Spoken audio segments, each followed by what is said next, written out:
All right, so here we're given a diagram, and they're asking us to make a conclusion. And that's the book's way of saying to prove something. And in this case, notice that we're given angles 1 and 2 are congruent, so I'm going to just label that. So here's 1 and 2.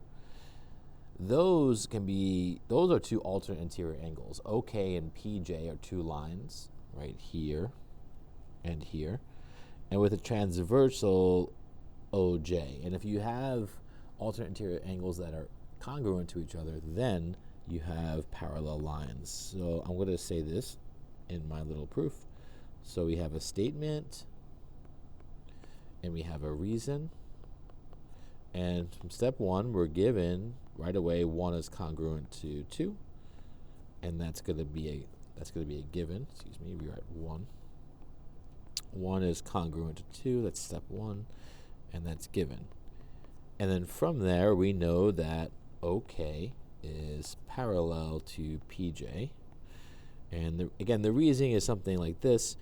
If you have alternate interior angles that are congruent, then you have parallel lines. Okay?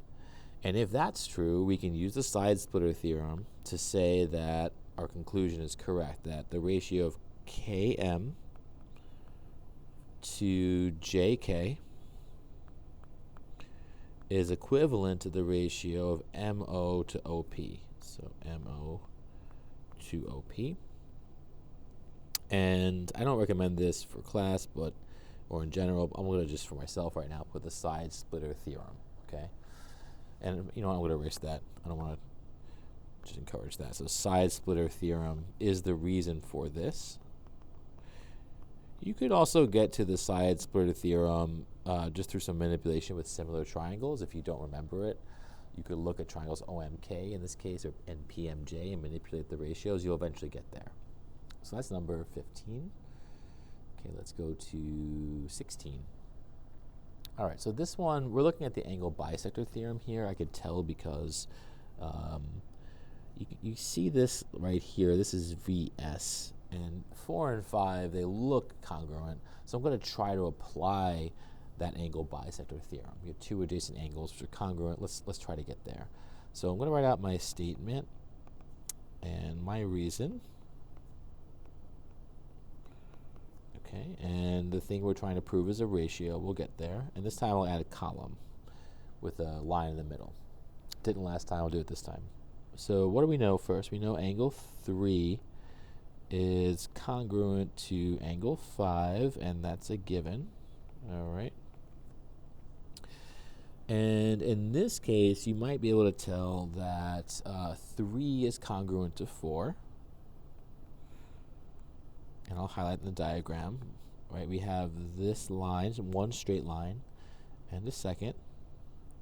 That forms our two vertical angles here. So for the reasoning, I'll just say if you have vertical angles,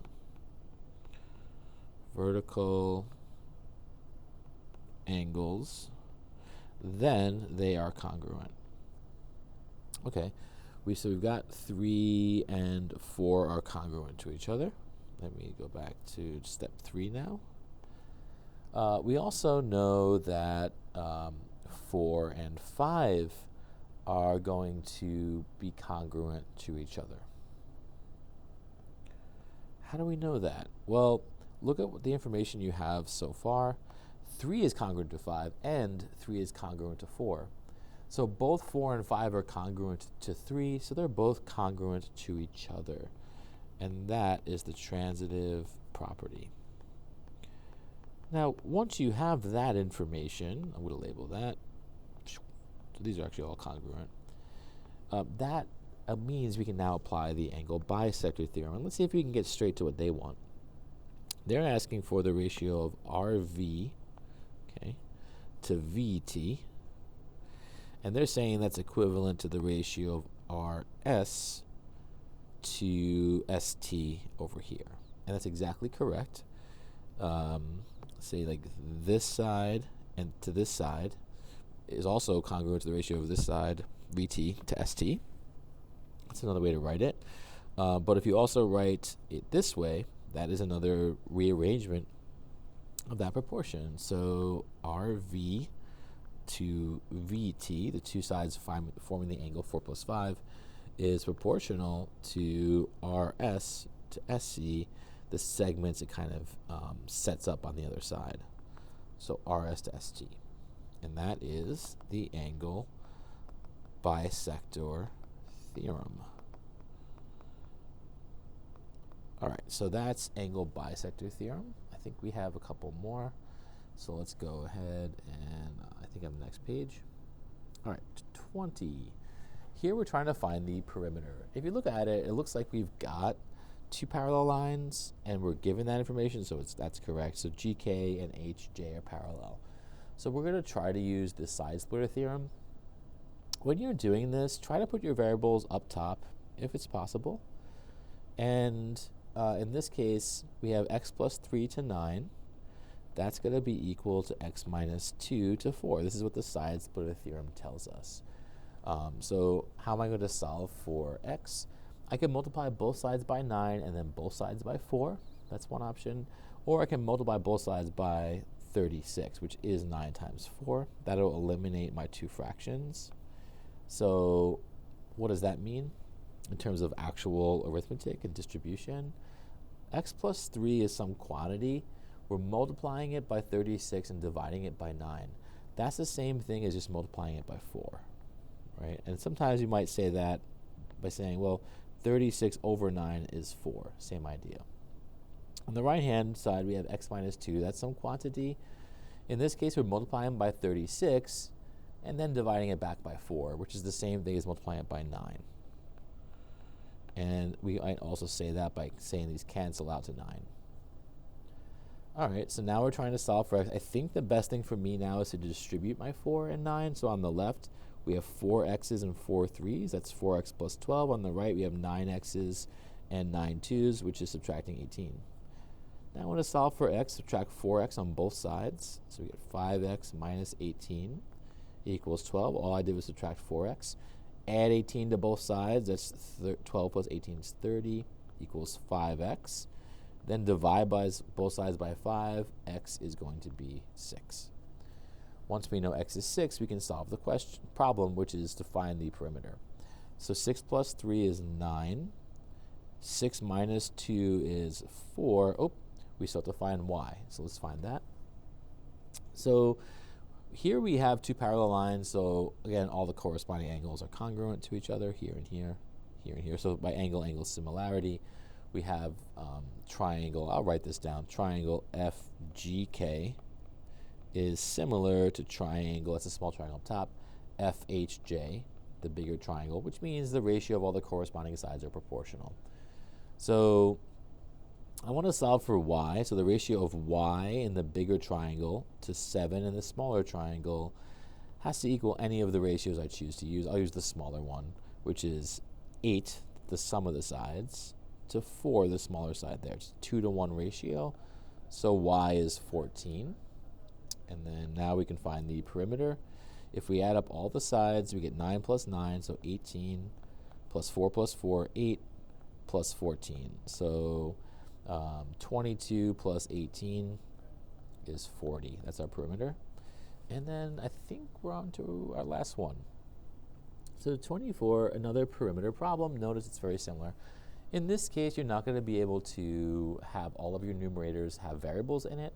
So when I set this up, we have two parallel sides. I'm not so worried about getting all the variables up top or bottom. You'll see what I mean. So I'm going to say the ratio of x plus 3, this segment, to 4, this segment, is equivalent to 9, that segment, HG, over x minus 2. And you can see we have our variables up top and below. Let me just rewrite that, sorry. So 9 up top to x minus 2 on the bottom. All right, so our cross products, so x plus 3 times x minus 2 has to be equivalent to each other. They have to be equivalent to each other. So 4 times 9, which is 36, is the other cross product. And I'm just looking at this right here. This is one cross product. This is another. They have to be equal in proportional ratios. So on the left, we distribute. We have x squared minus 2x plus 3x minus 6 equals 36. Simplify x squared plus x, right? Negative 2x plus 3x is x. Minus 6 plus 36 is going to be plus 30 equals 0. Let's go over here. So what could x equal? We want to factor it. So, oh wait, you know what? Sorry. Arithmetic mistake right there. We're subtracting 36 on both sides. Sorry. So it's going to be negative 6 minus 36 is minus 42. So that means that we can factor this thing and solve for x, or use the quadratic formula if we needed to. Here I'm going to use 7 and 6. They multiply to 42, and they add to 1 if 7 has a positive sign and 6 has a negative sign in front of it. So x could be negative 7, and x could be 6. Now we don't want to reject our negative values outright. We just want to make sure we can have any negative side lengths. And in this case, you can see there's an x minus 2 over here. So actually, we are going to reject the negative 7. Negative 7 minus 2 is a negative value. It is possible that 6 is also not going to work. So if you just do a quick check, you can see in both cases, 6 minus 2 is positive, it's 4. And 6 plus 3 is positive, it's 9. Make sure it works. And we'll not write that in red, write it in black. So this is 9, and this is 4. Right, it might not have worked at all. It would have been an impossible triangle. Now we have two similar triangles, so the ratio of y to 5, I'm looking at these bottom sides here, has to be proportional to any of our other corresponding lengths.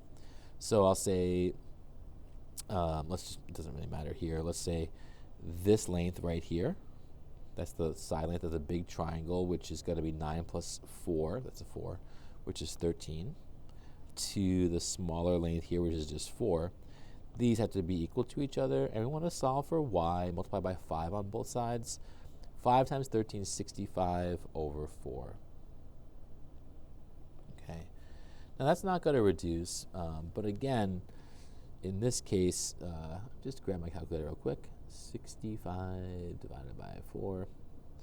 If you're ever not sure, you can press the math button to test it. You can see it's leaving it alone. And just to confirm its decimal value, it's 16.25. So I'm going to use the decimal value when I'm adding here. It's a little bit easier for me. So 16.25. All right, so now I want to find the perimeter. And I got to pay attention to what they ask me here. Let's see, the perimeter of HJF. All right, that's the bigger triangle. So it's going to be 9 plus 4 twice. It looks like it's an isosceles triangle there. You have two equal sides. Okay, so we have 9 and 4 and 4 and 9, so 13 on both sides. Okay, so it looks like this is not a proportional diagram. And then 13 times 2 plus the base, which is 16.25. And I get 42.25, I believe. All right, 26 plus 16 is 42. And then there's a 0.25 left over. All right, I hope this helped.